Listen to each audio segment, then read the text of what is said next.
Hear that roar? That's the four-barreled Gatling beast, the GAU-22, a cycling 55 rounds per second from the belly of an F-35. But unlike traditional internal mounts, this cannon is housed in a bathtub-sized carbon fiber pod, completely exposed to the slipstream. Look at the F-22 Raptor, or the F-35A. Bay doors cycle open, engage, and seal shut, maintaining a clean stealth profile. Yet, for the Marine Corps' F-35B and the Navy's F-35C, the mission calls for an external, missionized gun pod. Why would a $100 million low observable platform opt for such a counterintuitive configuration? Subscribe to AirPower Edge now, as we break down why this design compromise is actually a stroke of tactical genius. Don't forget to hit like and drop your intel in the comments. The strength of the Thunder Arrow. Don't let the sleek, stealthy exterior of the F-35 fool you. Beneath that polished skin and those carefully angled radar-deflecting surfaces lies something far more aggressive. When the mission demands it, this aircraft sheds its quiet predator persona and transforms into something else entirely. A beast, in the truest sense of the word. At the heart of this firepower system sits the GAU-22A, a four-barrel 25mm rotary cannon that defines what raw aerial violence looks like in the 21st century. We're talking about a weapon that spits out 3,300 rounds per minute. Think about that for a moment.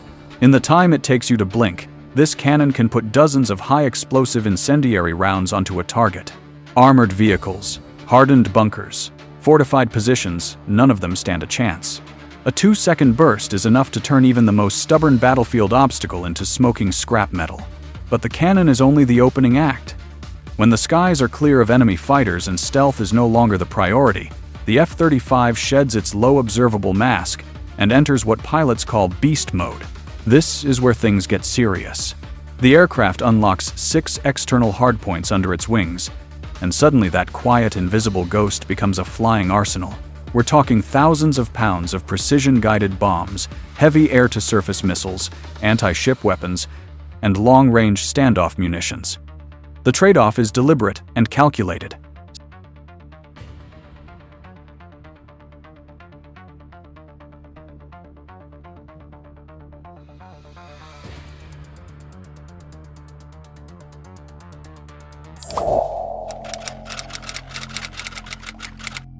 Now, here's where things get interesting, and frankly, a little strange. On the F-35B and F-35C variants, that powerful GAU-22A cannon doesn't sit hidden inside the airframe.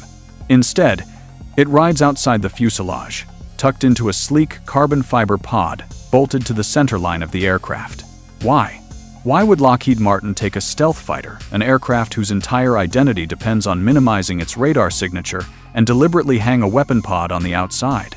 The answer comes down to one brutal reality: space, or rather, the complete lack of it.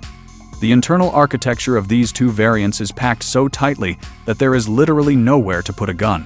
On the F-35B, the short takeoff and vertical landing variant flown by the Marines, the entire midsection of the aircraft is dominated by a massive lift fan. That fan is the engineering miracle that lets a 50,000-pound jet hover like a helicopter and land on the deck of a small amphibious ship, but it eats up volume. Every cubic centimeter of internal space behind the cockpit is consumed by that fan, its drive shaft, and the doors that open during vertical operations. On the F-35C, the Navy's carrier-based variant, the problem is different, but just as severe. Carrier missions demand range, long range. The Navy needs an aircraft that can fly hundreds of miles out over open ocean, find a target, deliver weapons, and come home. That kind of mission radius requires fuel, and lots of it. So the C variant carries larger internal fuel tanks, and those tanks claim the very real estate where an internal cannon might have lived. The engineers were trapped in a corner. Either the aircraft would fly without a gun at all, leaving Marine and Navy pilots without one of the most useful weapons in close combat, or that gun would have to hang outside the airframe. They chose the latter. And as we're about to see, that compromise turned out to be one of the best accidents in modern fighter design. Here's the part that nobody really expected. That external gun pod, the so-called workaround, the second-class solution born out of necessity, it actually shoots more accurately than the internally mounted cannon on the F-35A. Let that sink in. The version that was supposed to be the proper implementation, the one with the gun hidden cleanly inside the airframe, has problems that the bolted-on pod simply doesn't have.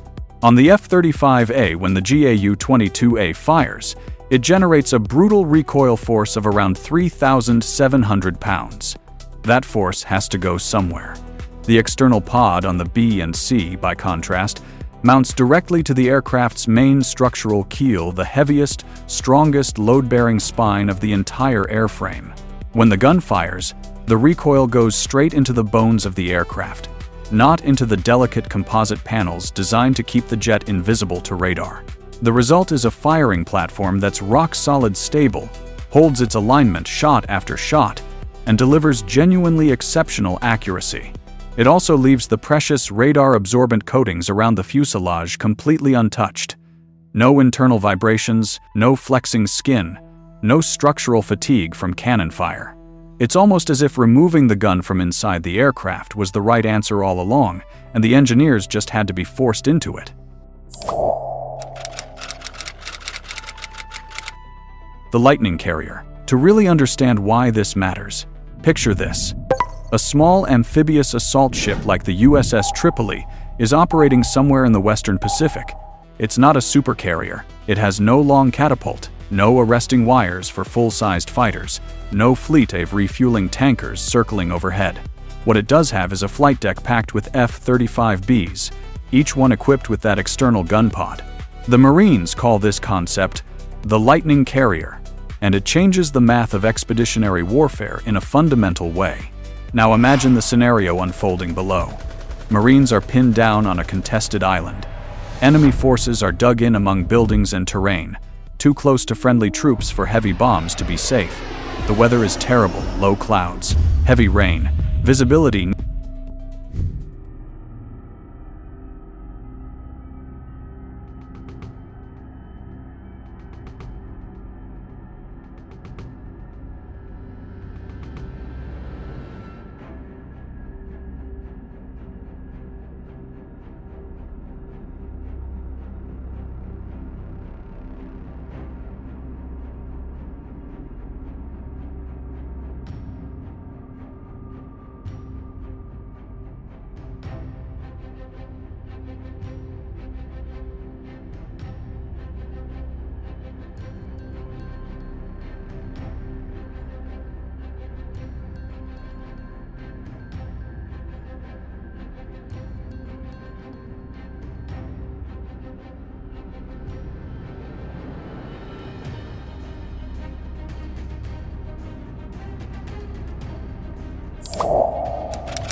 Divergence begins. The F-35A, with its internally mounted gun, is essentially locked into that configuration. A workaround for a tight engineering problem has quietly become the most future-proof feature on the entire F-35 program. Sometimes the best designs aren't the ones drawn up first. They're the ones forced into existence by necessity, and then proven right by time.